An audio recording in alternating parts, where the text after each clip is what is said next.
The Independent Petroleum Marketers Association of Nigeria, wey be IPMAN, they don dey yarn say e no make sense at all for Nigerian National Petroleum Company Limited, wey be NNPCL, to dey sell petrol for inside we country Nigeria wey dey go buy from Dangote costly, more higher than the one wey dey go import from other countries. Check out this matter, my good people. You know say normally when you go abroad go buy fuel, you wan come sell am for inside the country Nigeria. Na that you come dey calculate your expense like transportation and all those kind of levels dem. And as e don be like that, you go come sell your fuel for a higher price, you understand? But this one wey they don buy fuel now from Dangote, wey dey for inside we country Nigeria, shey you go dey expect say the fuel go dey kind of cheaper? No. The federal government now and the NNPCL, wey be the Nigerian National Petroleum Company Limited, now they don bring out another leg to tell country people say they no care about their lifestyle, they no care about their welfare, they no care about anything they go through for life. They just dey do things on their own. Instead of them now to plaster this fuel price at a cheaper rate, they say they sell them higher, even higher than the one wey they sell before when they go import from other countries. Now the Independent Petroleum Marketers Association of Nigeria, they don come outside dey yarn say this thing wey NNPCL do, e no make sense at all. And the person wey dey yarn this one na Oga John Kekiocha. He na the National Welfare Officer of the Independent Petroleum Marketers Association of Nigeria. And in the yarn this one, they give tori people for inside one program wey dem invite am for. Now Oga John come dey let country people dey know say true NNPC they no try. According to how he tell yarn am for inside the program, he say if NNPC go fit sell Dangote products higher than the one wey they import, then e no make sense now. Wetin we come dey happy for say Dangote Refinery go soon start for inside we country Nigeria? E go be as if na waste of celebration. And na true, my good people. All of us be dey get hope. We be dey happy say as Dangote Refinery now don dey function, kpatakpata fuel price e go drop for inside we country Nigeria. But NNPC now don burst our bubble.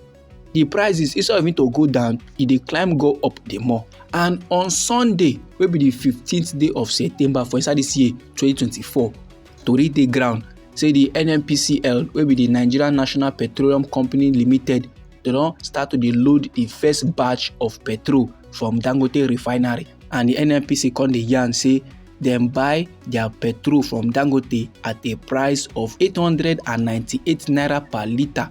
Na more no forget, before NNPC they go collect fuel from the private refinery wey belong to Dangote for inside Lagos State, the NNPC themselves be dey sell fuel per litre at a price of 855 naira. Now they don dey collect fuel from Dangote wey dey for inside we country Nigeria. They don dey sell for 950 per litre. Then they talk say they go dey sell 1019 naira for inside Borno State. E no make sense now. Now after the matter don cast and we don't know how it take play, another gbas come arise from another angle.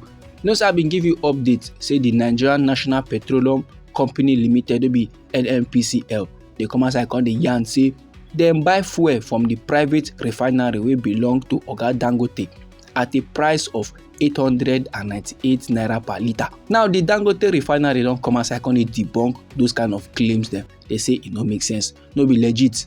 Earlier on Sunday, wey be the 15th day of September for inside this year 2024, the chief spokesperson of the Nigerian National Petroleum Company Limited (NNPCL), in dey go by the name Olufemi Soneye, he will come outside the yarn dey give a general public about the price of fuel wey dem carry from the Dangote refinery. And this refinery dey for inside Ijebu-Lekki area of Lagos State. So Oga Olufemi na come use the mouth come dey talk am say claim bin dey ground, small talk, small rumor, and the rumor be say dem buy at a price of 760 naira per litre for Dangote hand. But that rumor e no dey true. That claim na lie, no be true something, no be legit. Say dem buy at a price of 898 naira per litre for Dangote hand. But however, my good people, where the gbas come aside now when the Dangote refinery himself come hear the matter. Now they come outside, come dey yarn, they give the general public. Smoke, they not lis ten to the information wey NNPC give us. So this one wey NNPC their spokesperson don come outside, they talk say dem buy PMS wey be premium motor spirits, aka fuel, at a price of 898 naira per litre from Dangote. Say that statement, it is both misleading and it's very much mischievous.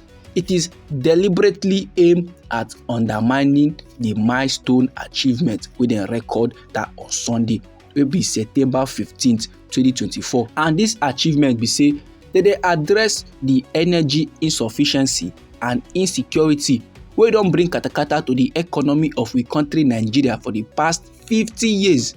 So they urge country peoples make dem disregard that malicious statement and make dem wait for an original announcement on the pricing by the technical sub-community of naira-based crude sales to local refineries wey dey appointed by His Excellency the President of the Federal Republic of Nigeria wey be President Bola Ahmed Tinubu GCFR, which im go commence on the first day of October for inside this year 2024. Then bearing in mind that their current stock of crude was procured in dollars. So make dem get it should be noted that they sell their products to NNPCL wey be the Nigerian National Petroleum Company Limited in dollars with a lot of savings against what they are currently importing. With this action now, there will be petrol in every local government area of the country regardless of their remote nature. That is, no matter how their local government be, no matter how remote, no matter how jaguda their road be, they go make sure say petrol reach everywhere for inside the country Nigeria. And they are assuring country people of the availability of quality petroleum. That is, ogbonge fuel go dey available, and they go put an end to the katakata, to the fuel scarcity wey dey for inside the country Nigeria. All this information, my good people, e dey for inside the statement wey Dangote Refinery, their group chief branding and communications office, then drop. So you see, based on this statement now, Dangote dey try to tell us say since dem sell their petrol give NNPCL in dollars, they never calculate how much e be for naira. So make country people do the calms till the first day of October. But this one wey NNPC come outside come dey yarn dey give the general public say dem buy at a price of 898 naira per litre. Say that statement, it is wrong and misleading, and e no make sense. E good sef as Dangote come outside come talk, make e no bad as if they go one side go do another thing, come public come dey talk another thing. Those kind of levels normally e no make sense. This my good people na the information I wan share give the general public. Anyhow the thing be you for body, feel free make you drop am inside our comment section. Now we be Anointed Lady TV. Now they give una legit information on the things and things wey dey happen for inside we country Nigeria.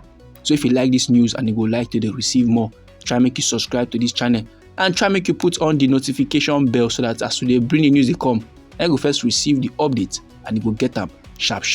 I dey come your side again with another interesting information for you, my good people. Abeg, no go anywhere.